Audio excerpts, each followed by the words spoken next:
Hello बच्चों, आज के इस वीडियो में हम बात करने वाले हैं एक्सरसाइज 13.3 की और क्वेश्चन नंबर 5 से हमें स्टार्ट करना है। इसमें हम सीखने वाले हैं कि कैसे हम एक सॉलिड को दूसरे सॉलिड में कन्वर्ट करते हैं with the help of volume. ठीक है, तो चलो क्वेश्चन नंबर 5 से स्टार्ट करते हैं। तो इस क्वेश्चन में बोला है a container shaped like a right circular cylinder having diameter 12 centimeter and height 15 centimeter is full of ice cream. The ice cream is to be filled into the cones of height 12 centimeter and diameter 6 centimeter having a spherical shape on the top. Find the number of such cones which can be filled with the ice cream. ठीक है, तो question में उसने बोला है कि एक cylindrical shape है, उसके अंदर आइसक्रीम फिल्ड है और उस आइसक्रीम को हमें कोन्स में फिल करना है। और वो कोन किस शेप में है, तो कोन में नीचे तो कोन लगा हुआ है लेकिन ऊपर हेमिस्फेयर बना हुआ है। तो इस टाइप का जो शेप है वो हमें फिल करना है और कितने ऐसे कोन्स हम फिल कर सकते हैं with the help of ice cream वो हमें पता करना है। सबसे पहले हम डायग्राम्स बना लेते हैं तो हमें ज़्यादा क्लैरिटी हो जाएगी। अब सबसे पहले हमने बनाया है सिलेंडर। इस सिलेंडर की जो हाइट दे रखी है वो कितनी है? सिलेंडर की हाइट हमें दे रखी है 15 सेंटीमीटर। ठीक है, सिलेंडर की हाइट है 15 सेंटीमीटर।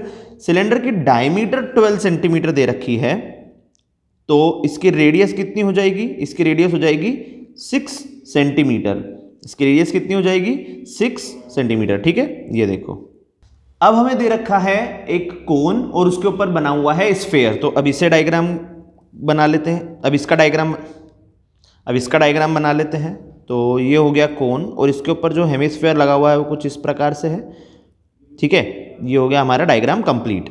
अब इन दोनों के क्या क्या डायमेंशंस दे रखे हैं? तो सबसे पहले आपको दे रखा है कोन की हाइट और रेडियस। हाइट है 12 सेंटीमीटर, तो ये हो गया हमारा 12 सेंटीमीटर हाइट। और दूसरी चीज़ दे रखी है डायमीटर 6 सेंटीमीटर, मतलब ये यहाँ से यहाँ तक की जो आपको लेंथ दे रखी है वो है 6 सेंटीमीटर। तो इसकी रेडियस कितनी हो जाएगी? 3 सेंटीमीटर। और 3 सेंटीमीटर ही रेडियस हमारे स्फीयर की भी हो जाएगी, 3 सेंटीमीटर। ठीक है, क्लियर हुआ? सभी चीज़ें क्लियर हुई आप लोगों को? अब हम बात करते हैं इसके फॉर्मूला की। अगर हमें नंबर ऑफ कोन्स निकालना है, अच्छा और वन मोर थिंग कि ये किस शेप में है कोन, तो हम इसे कोन बोल रहे हैं। ये कोन किस शेप में है? तो ये कोन है कोन प्लस हेमिस्फीयर के शेप में। तो अगर मैं इस पर्टिकुलर क्वेश्चन में अगर कोन बोल रहा हूं तो मैं इसका मतलब इस पर्टिकुलर सॉलिड की बात कर रहा हूं जो कोन प्लस हेमिस्फेरिकल शेप में है। ठीक है, तो यहां पे अगर हमें नंबर ऑफ कोन्स फाइंड करना है तो हम इसका फॉर्मूला क्या लिखेंगे? Number of cones required n is equals to volume of cylinder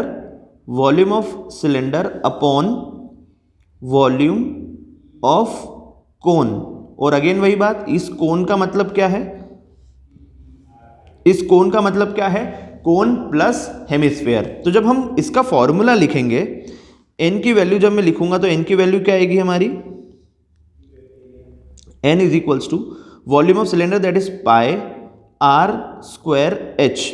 अब अगेन एक चीज़ और जो आपको हमेशा ध्यान रखनी है, इस पर्टिकुलर डायग्राम को हम V1 नाम दे रहे हैं, कोन को हम नाम दे रहे हैं V2 और हेमिस्फेयर को हम नाम दे रहे हैं V3। ठीक है, अब इसका डायमेंशंस के अकॉर्डिंग इसको लिखते जाओ। R1 का स्क्वायर H1 हो जाएगा ये पाई R1 square H1 volume of cylinder upon volume of कोन। अब वॉल्यूम ऑफ कोन में दो चीज़ें इंक्लूडेड है, कोन और हेमिस्फेयर। तो क्या हो जाएगा इसके अंदर? कोन का वॉल्यूम प्लस हेमिस्फेयर का वॉल्यूम। तो कोन का वॉल्यूम क्या होता है? 1/3 pi R2 square H2 plus hemisphere का वॉल्यूम क्या होगा? 2/3 पाई R3 क्यूब। ये हमारा कोन जो कि हेमिस्फेरिकल प्लस कोन के शेप में उसका वॉल्यूम निकल गया है। ठीक है, अब ये फॉर्मूला है हमारे पास में। तो गिवन क्या क्या है वो लिख लेते हैं, क्योंकि इसी से हमको ये अंदाजा लगेगा कि कोई ऐसी चीज तो नहीं है जो अननोन है अकॉर्डिंग टू फॉर्मूला। ठीक है, तो गिवन है, सबसे पहले हम सिलेंडर के सारे डायमेंशंस लिख लेते हैं। तो हाइट ऑफ सिलेंडर कितनी हो गई? Height of cylinder H1 is equals to 15 centimetre radius of cylinder R1 is equals to 6 centimetre. Radius आ गई है हमारी 6 सेंटीमीटर। नेक्स्ट है कोन के डायमेंशंस। तो हाइट ऑफ कोन कितनी है बच्चों? हाइट ऑफ कोन कितनी है? H2 is equals to height of cone है हमारे पास में कितनी? 12 सेंटीमीटर। और उसके बाद में radius of cone, radius of cone R2 की वैल्यू है हमारे पास में 3 सेंटीमीटर। और लास्ट है हमारे पास में radius of hemisphere, radius of hemisphere R3 जिसकी वैल्यू अगेन 3 सेंटीमीटर ही है। तो अल्टीमेटली अगर हम ध्यान से देखें तो हमारे पास में वो सारी चीज़ें हैं जो हमें रिक्वायर्ड है इस पर्टिकुलर फॉर्मूला के लिए। R1 की वैल्यू है, H1 की वैल्यू है, नीचे R2 और H2 इन दोनों की भी वैल्यू है, और R3 रिक्वायर्ड है तो R3 की भी वैल्यू। मतलब हमारे पास में फॉर्मूला में यूज होने वाले सारे डायमेंशंस दे रखे हैं और अब हमको सिर्फ फॉर्मूला में वैल्यू पुट करके सॉल्यूशन करना है। तो चलो सॉल्व करते हैं। सॉल्यूशन क्या है हमारा formula? Number of cones required is equals to pi. R1 की वैल्यू क्या है?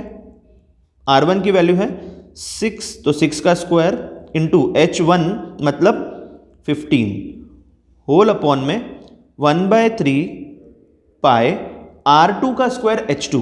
R2 है हमारा 3 का स्क्वायर इंटू H2 की वैल्यू क्या है?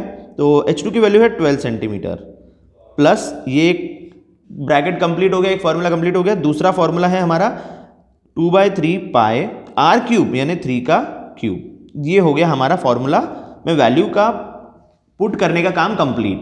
अब हम सॉल्व करते हैं इसे। तो n is equals to pi into 6 into 6 into 15। अभी देखो इसको मल्टीप्लाई करने से कोई सेंस नहीं, पहले करो डिवाइड जिससे क्वेश्चन ज़्यादा ईजी हो जाए। ठीक है, अब दोनों ही ब्रैकेट्स में से अगर हम देखें तो एक तो डिनोमिनेटर में जो 3 है वो कॉमन आ रहा है, न्यूमरेटर में जो पाई है वो कॉमन आ रहा है, और 3 का स्क्वायर भी इन दोनों टर्म्स में से है तो वो भी कॉमन ले सकते हैं हम। तो चलो ले लेते हैं कॉमन। यहाँ पे 1/3 कॉमन ले लिया, पाई कॉमन ले लिया और 3 का स्क्वायर कॉमन ले लिया। तो 3 के स्क्वायर को मैं 3 इंटू 3 लिख सकता हूँ। ठीक है, अब ब्रैकेट के अंदर क्या बच रहा है? तो ब्रैकेट के अंदर यहाँ पे बच रहा है 12, यहाँ पे 2 और यहाँ पे एक 3 बच रहा है, क्योंकि 3 का स्क्वायर कॉमन लिया तो एक 3 अभी भी बचेगा यहाँ पे। ठीक है, तो ये सब टर्म्स हमारी कॉमन आ गई और अंदर बच रही है यहाँ पे 12, फिर उसके बाद में प्लस ये 12 यहाँ पे बच गया, प्लस लगाया, और यहाँ पे जो इस ब्रैकेट में बच रहा है 2 इंटू 3 बच रहा है। अब इसे सॉल्व करते हैं। तो इस 3 से तो ये 3 कैंसिल हो जाएगा, फाइन। उसके बाद इस पाई से ये पाई कैंसिल हो जाएगा। अब जो भी टर्म बच रही है, अभी इसे बहुत ज़्यादा सॉल्व नहीं कर रहा हूँ मैं, जो भी टर्म बच रही है वो लिख लेते हैं। 6 इंटू 15 अपॉन ब्रैकेट के बाहर का 3 बच रहा है इंटू, अब ब्रैकेट के अंदर की वैल्यू क्या आ रही है? ब्रैकेट के अंदर की वैल्यू आ रही है 12 प्लस 2 इंटू 3। 2 इंटू 3 करेंगे तो 6 आ जाएगा, तो 12 प्लस 6 कितना होता है? 18। तो ये ब्रैकेट के अंदर की वैल्यू है, तो यहाँ पे हम 18 सब्सटीट्यूट कर देंगे ब्रैकेट के अंदर, ये आ गया 18। अब इसे सॉल्व करो। 3 1 जा 3, 3 2 जा 6, 6 1 जा 6, 6 3 जा 18, 3 1 जा 3, 3 5 जा 15। तो finally number of cons n की वैल्यू कितनी आ रही है आपकी? 10। तो कितने कोन्स आपको लगेंगे आइसक्रीम को फिल करने में? कितने कोन्स लगेंगे आपको आइसक्रीम को फिल करने में? 10 कोन्स आपको रिक्वायर्ड रहेंगे इस आइसक्रीम को फिल करने में। तो बच्चों आई होप आपको ये क्वेश्चन क्लियर हो गया होगा। जल्दी से इसे कॉपी कर लीजिए, फिर हम बढ़ते हैं हमारे नेक्स्ट क्वेश्चन की तरफ। ठीक है, अब नेक्स्ट क्वेश्चन है question number 6। How many silver coins 1.75 centimetre in diameter and of thickness 2 mm must be melted to form a cuboid of dimension 5.5 cm by 10 cm by 3.5 cm। अब बच्चों यहाँ पे एक चीज़ जो सबसे ज़्यादा इंपॉर्टेंट है, अगर मैं आपको बताऊं कि ये अंगूठी अगर मैं देखूं, इस अंगूठी का शेप क्या है, तो ये आपको एज तो सर्कल दिख रही होगी, हालांकि वो पूरी सर्कल है नहीं, पर ये सर्कुलर शेप दिख रहा होगा, लेकिन एक्चुअली अंगूठी इस शेप में भी है तो इसे सिलेंड्रिकल शेप माना जाता है। सिमिलरली अगर कॉइन है हमारे पास में तो कॉइन भी एक सिलेंड्रिकल शेप में ही माना जाता है, ठीक है। तो जब हम कॉइन का डायग्राम ड्रॉ करेंगे तो एक सिलेंडर ड्रॉ करेंगे और सिलेंडर का ही फॉर्मूला उसके अंदर अप्लाई करेंगे। ये हो गया हमारा कॉइन का डायग्राम कंप्लीट। अब क्या क्या डायमेंशन है कॉइन के, 1.75 सेंटीमीटर उसका डायमीटर दे रखा है, 1.75 centimetre is the diameter of this coin. दूसरी चीज दे रखी है थिकनेस 2 mm, मतलब इसकी हाइट 2 mm दे रखी है, और 2 mm को अगर मैं कन्वर्ट करना चाहूं तो यहां पे 2 mm is equals to 2 divided by 10 centimetre होता है, ठीक है। तो उसकी वैल्यू हो जाएगी 0.2 सेंटीमीटर। तो हमारी 2 mm की वैल्यू को हम 0.2 सेंटीमीटर भी लिख सकते हैं। अब जो नेक्स्ट वैल्यू की रिक्वायरमेंट है वो है हमारी रेडियस। तो रेडियस कितनी हो जाएगी इसकी 1.75 डिवाइडेड बाय 2, और इसको ऐसे ही रहने दो, इसको सॉल्व मत करो।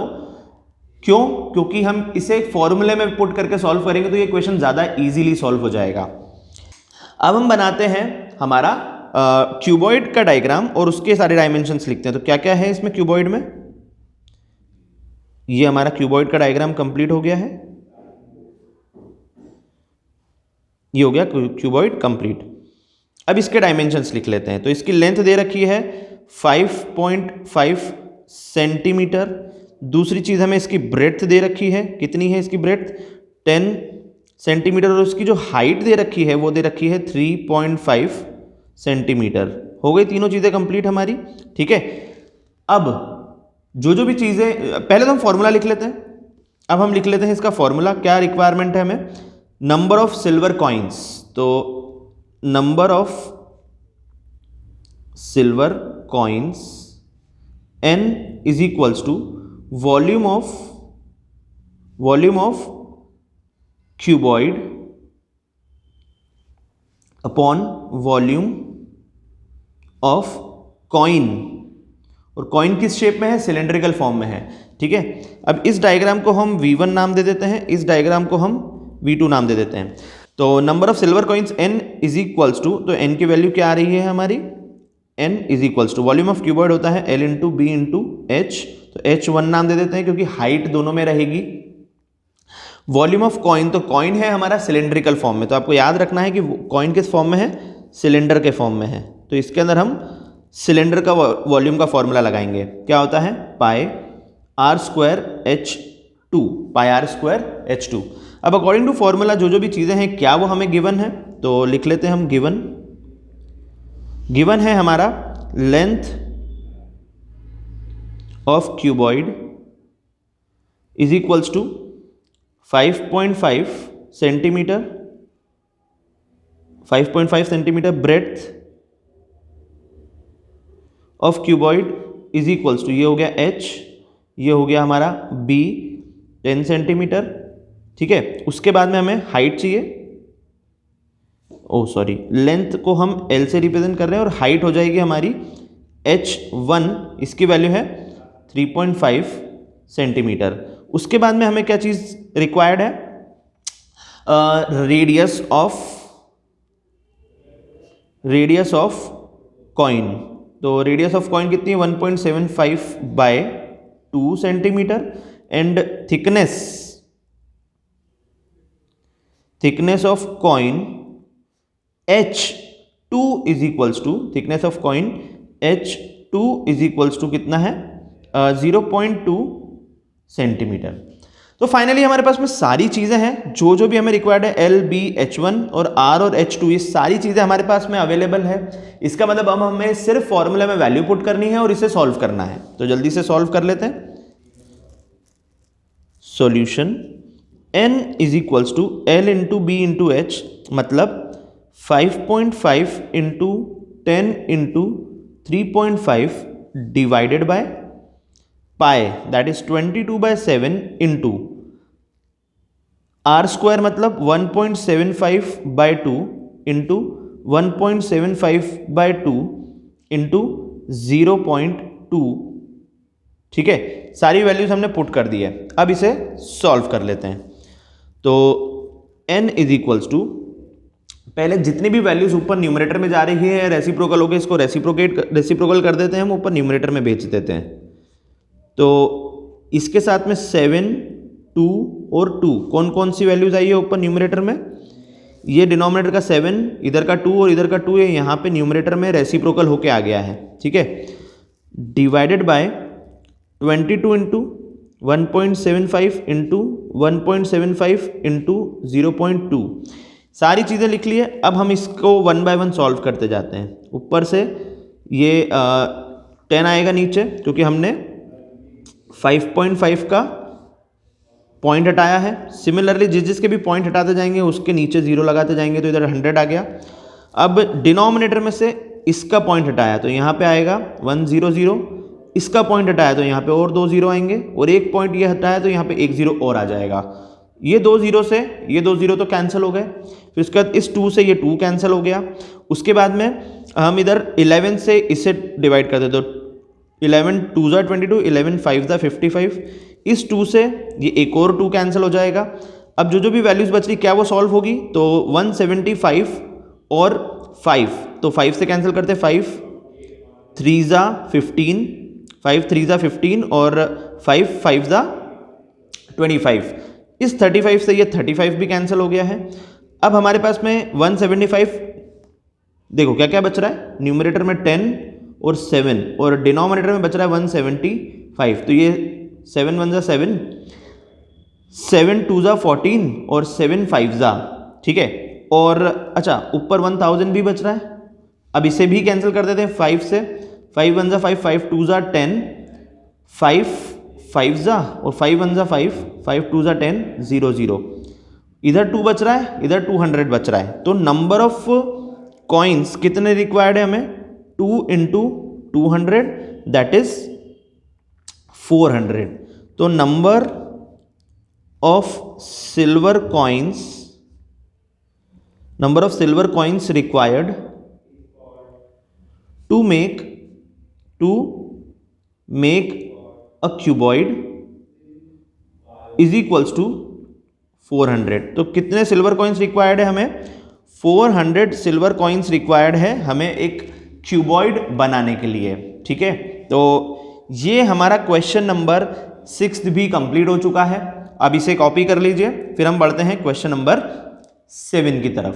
ठीक है, चलिए अब हम बात करते हैं क्वेश्चन नंबर 7 की। और क्वेश्चन नंबर 7 में उसने हमें बोला है a cylindrical bucket 32 centimetre high with radius of base 18 centimeter is filled with the sand. This bucket is emptied on the ground and a conical heap of sand is formed. If the height of the conical heap is 24 centimeter, find the radius and the slant height of the heap. अब यहाँ पे हमें दो चीज़ें find करनी है, एक तो रेडियस उस कोन की जो हमने सैंड से बनाया है, और दूसरी उसी कोन की हमें स्लांट हाइट भी फाइंड करनी है। ठीक है, तो सबसे पहले तो हमारा वही डायग्राम हम बना लेते हैं। ये है हमारा सिलेंड्रिकल बकेट। ठीक है, ये है हमारा सिलेंड्रिकल बकेट जिसके अंदर हमें डायमेंशंस दी हुई है। 32 सेंटीमीटर हाई है ये, 32 सेंटीमीटर हाई। ठीक है, और इसकी रेडियस दे रखी है हमें, रेडियस ऑफ बेस मतलब वही सर्कल की रेडियस 18 सेंटीमीटर। ये दो चीज़ें दे रखी है हमें।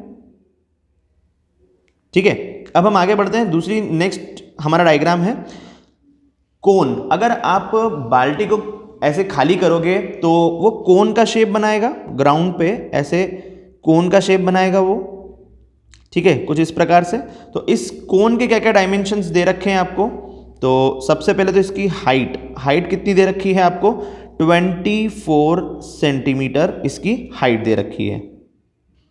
ठीक है, ये 24 सेंटीमीटर इसकी हाइट दे रखी है। आपको फाइंड करना है इसकी रेडियस, आपको फाइंड करना है। तो सबसे पहले तो हम इस बकेट को, सिलेंड्रिकल बकेट जो है, इसे हम V1 नाम दे देते हैं। और सबसे पहले तो हम इस बकेट को V1 नाम दे देते हैं, इस कोन को हम V2 नाम दे देते हैं। तो डायमेंशंस लिखने में हमें कंफ्यूजन नहीं होगा। और जो नेक्स्ट रिक्वायरमेंट है हमारी वो है इस की हाइट L, स्लांट हाइट मतलब L2 हमें फाइंड करनी है, ठीक है। अब फॉर्मूले के अकॉर्डिंग हम क्या लिखेंगे, अगर हम सिलेंड्रिकल बकेट को खाली कर रहे हैं और एक कोन बन रहा है, इसका मतलब दोनों का वॉल्यूम सेम है, तो सैंड का वॉल्यूम दोनों में सेम रहेगा।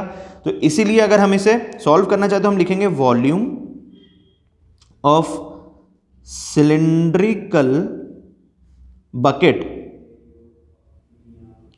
Is equals to volume of conical heap. Cylindrical bucket और कॉनिकल हीप का जो वॉल्यूम है वो सेम रहेगा, मतलब क्योंकि सैंड तो दोनों के अंदर सेम ही थी, ठीक है। वॉल्यूम ऑफ कोन कितना होता है, वॉल्यूम ऑफ सिलेंडर कितना होता है, तो पाई आर स्क्वायर एच, तो यहां पे हम R1 और H1 नाम दे देते हैं इसको, is equals to volume of conical heap. तो कोन का वॉल्यूम कितना होता है 1/3 pi R2 square H2। Fine, अब सॉल्व करते हैं, लेकिन उसके पहले हम गिवन लिख लेते हैं। क्या क्या है गिवन, सबसे पहले हमें गिवन है सिलेंडर की हाइट, तो height of cylinder is equals to H1 32 centimetre दे रखा है। फिर उसके बाद रेडियस ऑफ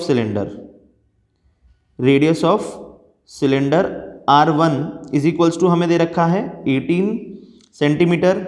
नेक्स्ट हमें गिवन है height of cone that is H2, इसकी वैल्यू हमें दे रखी है 24 सेंटीमीटर, पर हमें रेडियस ऑफ कोन नहीं दे रखी है, तो let radius of cone is equals to R2 जो हमें फाइंड करनी है। और दूसरी चीज कौन सी, slant height of cone L2 हमें फाइंड करना है, तो R2 और L2 की वैल्यू हमें फाइंड करना है। अब L2 की बजाय अगर हम इसे L भी लिख लेते तो कोई फर्क नहीं पड़ता ज़्यादा, पर ठीक है, हमने एक जैसा सभी का नोटेशन बना लिया है। अब हम पुट करते हैं वैल्यू को फॉर्मूले में, तो सॉल्यूशन पाई R1 का स्क्वायर मतलब 18 का square into H1 that is 32 is equals to 1/3, देख लो 1/3 पाई R2 स्क्वायर H2, तो 1/3 pi as it is into R2 का स्क्वायर क्या होगा, R2 की वैल्यू तो हमें निकालनी, तो R2 का स्क्वायर एज इट इज रहने दो, इंटू H2 यानी 24।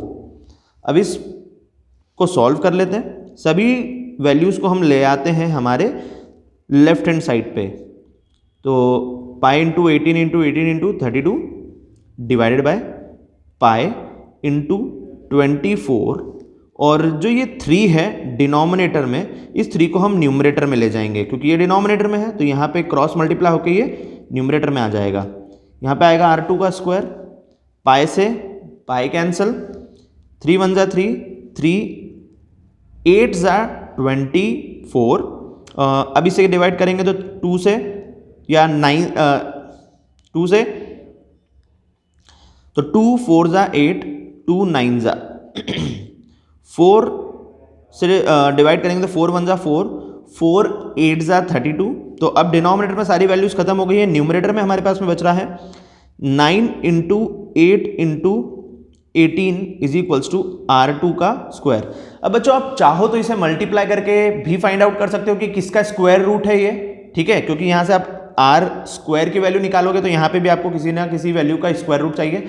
लेकिन इससे ज़्यादा अच्छा तरीका क्या है कि आप इनके फैक्टर्स को लिख लो, इसे फैक्टर्स के फॉर्म में लिख लो।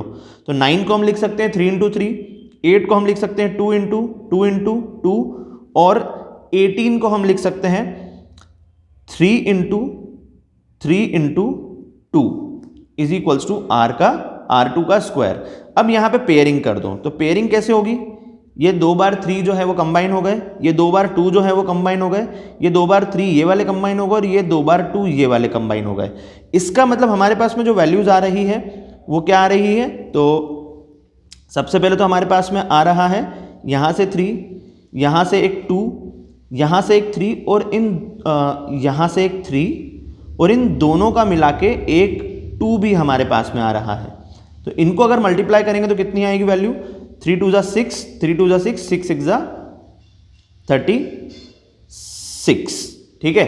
तो R2 की जो वैल्यू आ रही है हमारी, R2 का स्क्वायर इज इक्वल्स टू 36 का स्क्वायर, और R2 की वैल्यू हम लिख सकते हैं 36 सेंटीमीटर। R2 की वैल्यू कितनी आ गई हमारे पास में? 36 सेंटीमीटर, मतलब रेडियस ऑफ कोन हमारे पास में 36 सेंटीमीटर आ गई है। अब हम फाइंड करते हैं हमारे कोन की स्लांट हाइट। कोन की स्लांट हाइट निकालने के लिए हमें पाइथागोरस थ्योरम लगानी पड़ेगी। ये देखो, अगर हमें कोन की स्लांट हाइट निकालनी है तो हमें कौन सा फॉर्मूला लगाना पड़ेगा? पाइथागोरस थ्योरम, क्योंकि ये जो राइट सर्कुलर कोन है, इसमें ये यहाँ पे हमें एक ए बी सी वाला राइट सर्कुलर कोन मिल रहा है। तो इसके अंदर अगर हम फॉर्मूला लगाएंगे तो 24 आपका क्या हो जाएगा? परपेंडिकुलर, और नीचे जो रेडियस आई है 36 सेंटीमीटर वो हो जाएगी आपकी बेस, और आपको हाइपोटेनियस की वैल्यू निकालनी है। यहाँ पे एक मैं रफ डायग्राम बना लेता हूँ। यहाँ पे आपको हाइट दे रखी है, इसकी हाइट कितनी दे रखी है? 24 सेंटीमीटर। परपेंडिकुलर हो गया हमारा, बेस हमने निकाल लिया है अभी 36 सेंटीमीटर, और आपको हाइपोटेनियस की वैल्यू निकालनी है। तो बाय पाइथागोरस थ्योरम हाइपोटेनियस का square is equals to perpendicular का स्क्वायर प्लस बेस का स्क्वायर। तो ये कितना हो जाएगा? h square is equals to 24 का स्क्वायर प्लस 36 का स्क्वायर। अब इसे सॉल्व कर लेते हैं और इसकी वैल्यू क्या आएगी देखते हैं जल्दी से।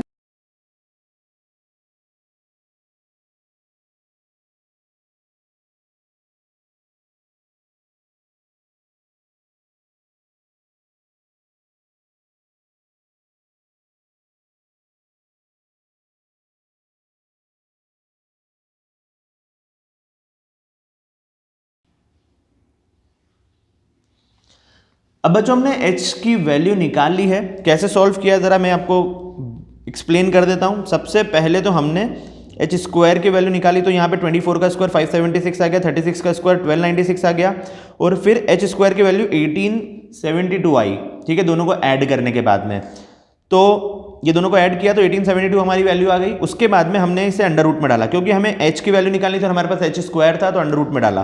फिर इसका फैक्टराइजेशन किया, तो फैक्टराइजेशन करने के बाद में जब हमने इसकी वैल्यू फाइंड आउट की तो 2 अंडर रूट से बाहर, 2 अंडर रूट से बाहर और 3 अंडर रूट से बाहर आया, लेकिन 13 अंडर रूट से बाहर नहीं आ पाया। तो ये 2 2 जा 4, 4 3 जा 12, तो ये आंसर आ रहा है हमारा h is equals to 12 under root 13। तो रेडियस के बाद में जो हमें स्लांट हाइट निकालनी थी, स्लांट हाइट ऑफ कोन हमें फाइंड करनी थी, वो कितनी आ रही है? 12 अंडर रूट 13 सेंटीमीटर। तो ये हमारा आंसर आ गया है इस पर्टिकुलर क्वेश्चन का। ठीक है, तो फाइनली हमारा क्वेश्चन नंबर 7 भी कंप्लीट हुआ। अब आप इसे कॉपी कर लीजिए। अब हम बात करते हैं क्वेश्चन नंबर 8 की। Water in a canal 6 metre wide and 1.5 meter deep is flowing with the speed of 10 km per hour. How much area will it irrigate in 30 minutes if 8 centimeter of standing water is needed? अब यहाँ पे बच्चों क्या हो रहा है कि एक कनाल है जो कि इरिगेशन के लिए यूज़ हो रही है। और जैसा कि आप जानते हो कि कनाल, नहर जो कि मैनमेड होती है और वो इरिगेशन पर्पस से ही बनाई जाती है, क्योंकि ऐसे कुछ एरियाज़ जहाँ पे इरिगेशन के लिए पानी अवेलेबल नहीं होता है, तो ये छोटी छोटी सी नदियाँ बनाई जाती है और इसी के थ्रू पानी पहुँचाया जाता है अलग अलग जगह पर। ठीक है, तो यहाँ पे हम यही कर रहे हैं कि हमारे पास में एक कनाल है, जैसा कि आप इस इमेज में देख रहे हो, यहाँ पे हमारे पास में कनाल है जिसके थ्रू हम पानी पहुँचा रहे हैं दूसरी प्लेस पे। तो मतलब अल्टीमेटली वही बात है कि हमें एक क्यूबॉइड से दूसरे क्यूबॉइड में कन्वर्ट कर रहे हैं इस वॉल्यूम को। तो इस कनाल की लेंथ देखो, ये कनाल की लेंथ हो गई हमारे लिए, इस कनाल की ब्रेड्थ हो गई ये, ठीक है, और हाइट, तो ये देखो ये जो इसकी हाइट दिखाई दे रही है यहाँ से इसके टॉप से बॉटम तक, इसकी हाइट हो गई। तो ये हो गई लेंथ, ये हो गई ब्रेड्थ और ये हो गई हाइट। यहाँ पे अगर हम अपने हिसाब से एक डायग्राम ड्रॉ करें तो हमारे डायग्राम के अकॉर्डिंग कैसे दिखेगी ये, तो देखो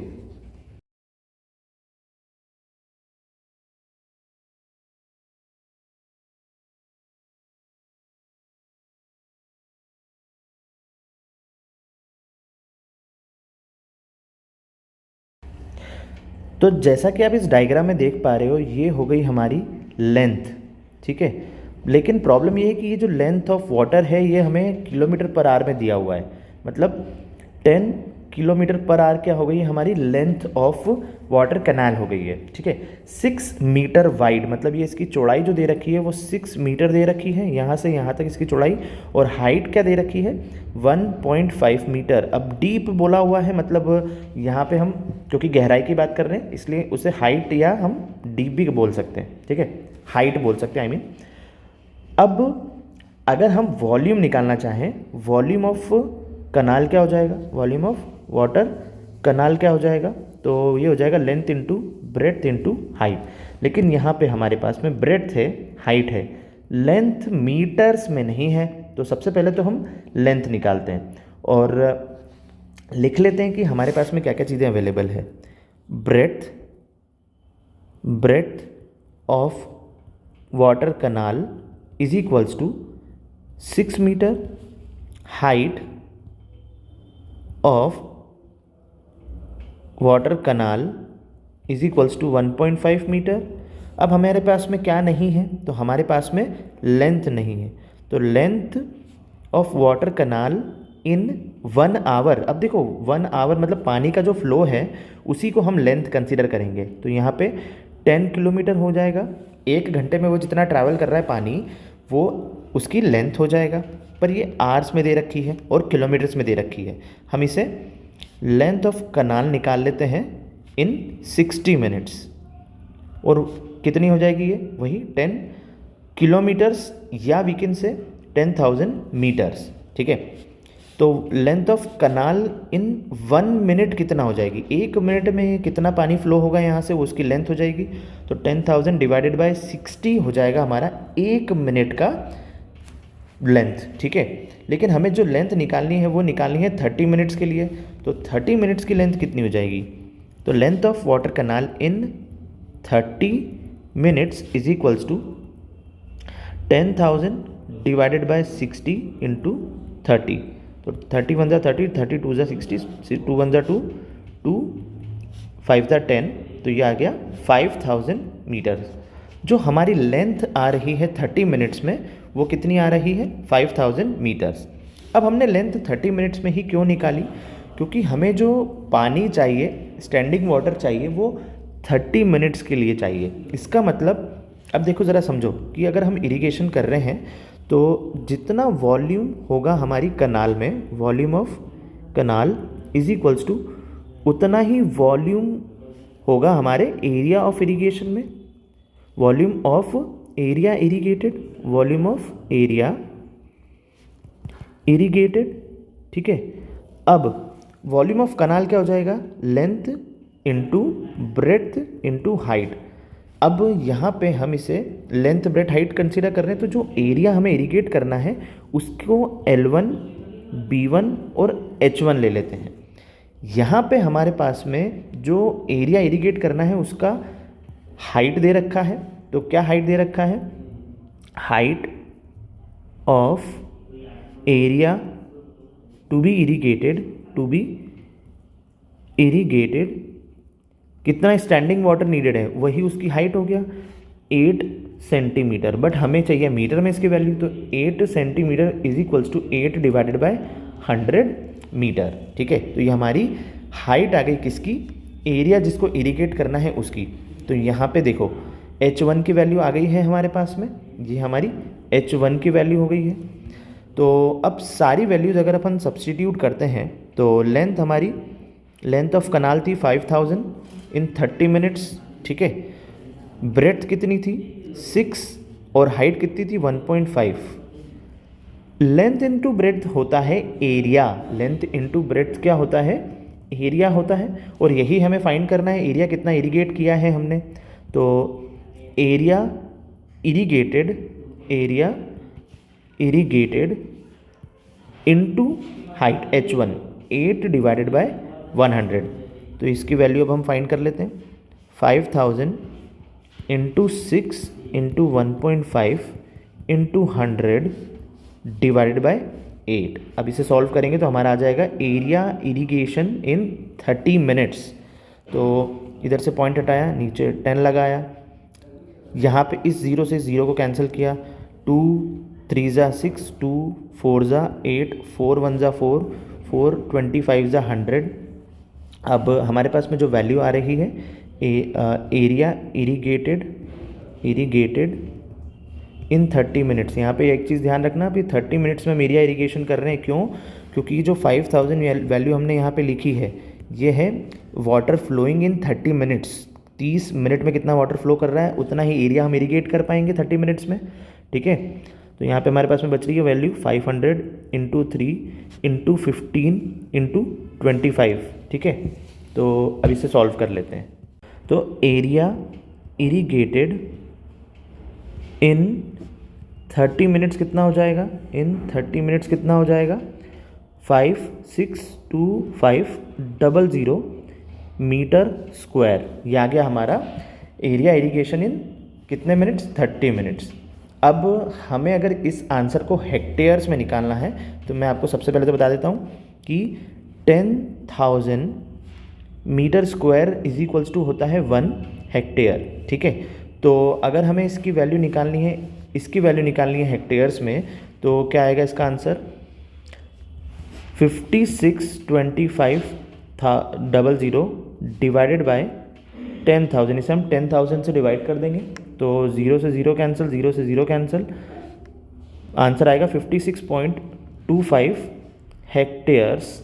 ठीक है, ये 56.25 हेक्टेयर्स। तो एरिया कितना इरीगेट हो रहा है? Area irrigated in 30 minutes is equals to 56.25 hectares. तो finally we have got the answer. अब बच्चों हम बात करते हैं क्वेश्चन नंबर 9 की। तो क्वेश्चन नंबर 9 में उसने बोला है farmer connects a pipe of internal diameter 20 centimetre from a canal into the cylindrical tank in her field which is 10 metre in diameter and 2 metre deep। ठीक है, मतलब हम क्या कर रहे हैं, एक पाइप है, उस पाइप का जो वॉल्यूम है वो कन्वर्ट कर रहे हैं हमारे टैंक के वॉल्यूम में। ये टैंक है, इस टैंक के वॉल्यूम में हम पाइप का वॉल्यूम कन्वर्ट कर रहे हैं।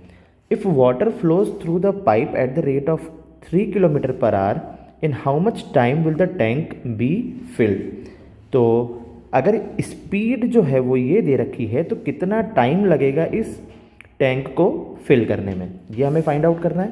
तो चलो डायग्राम प्रॉपर बना के इस क्वेश्चन को स्टार्ट करते हैं।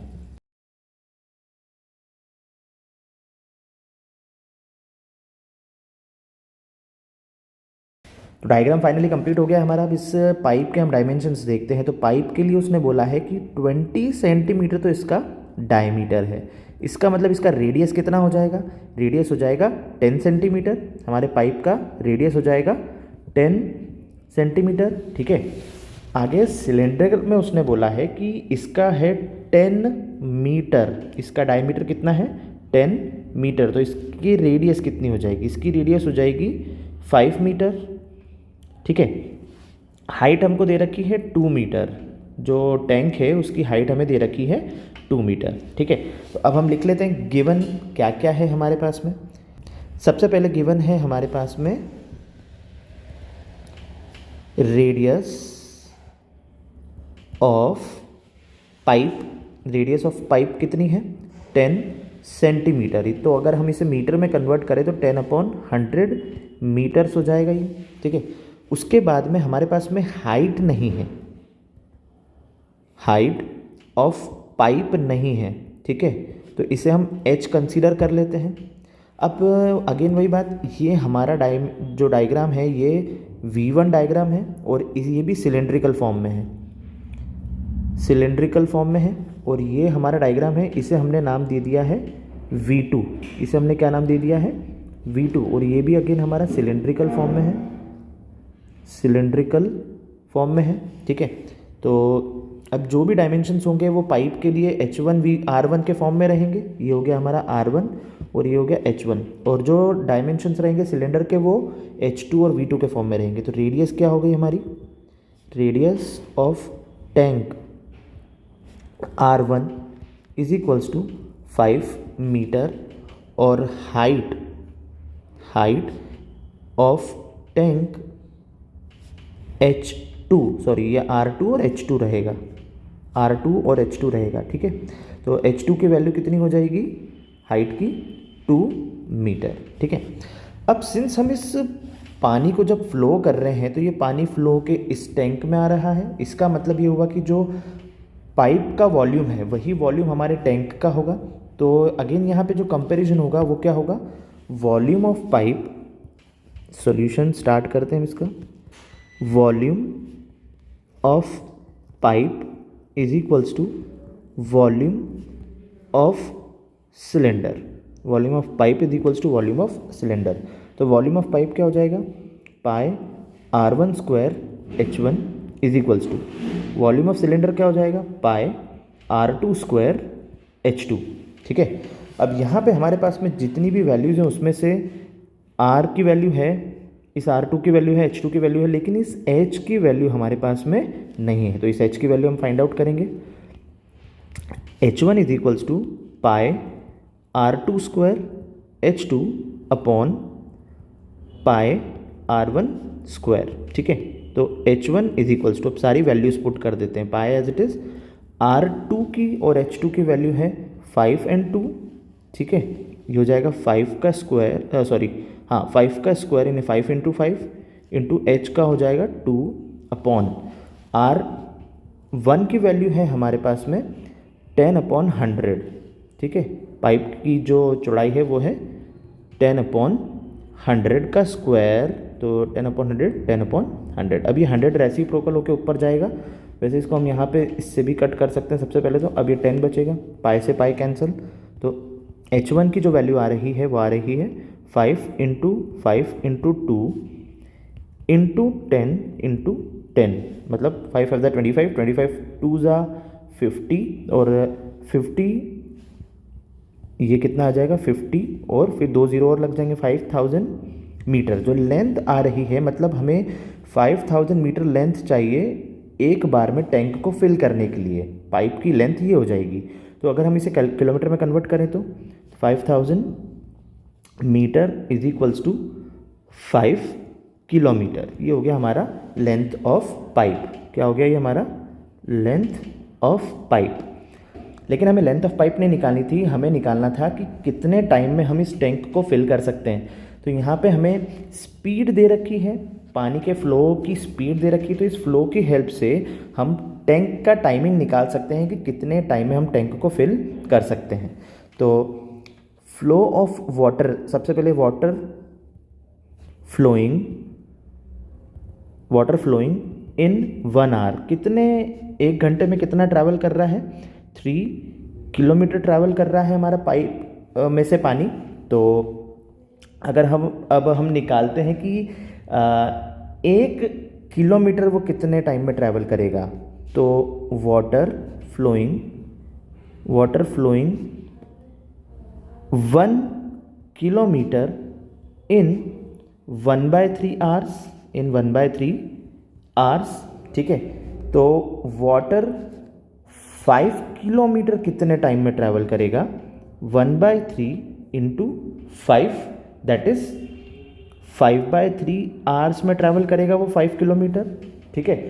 अब इसे अगर हम मिनट्स में कन्वर्ट कर लें तो ये पर आवर में, या आर के अंदर वैल्यू आ रही है, तो water flowing is equals to 5/3 into 60, तो 3 1 जा 3, 3 2 जा 6, 0, 5 into 20 is equals to 100 minutes. तो इतने ही टाइम में हमारा जो टैंक है वो कंप्लीटली फिल हो जाएगा। तो the tank will be filled completely in 100 minutes. 100 minute में हमारा जो टैंक है वो completely फिल हो जाएगा। तो ये हमारा लास्ट क्वेश्चन का भी आंसर आ गया है। तो फाइनली अब आप इसे कॉपी कर लीजिए।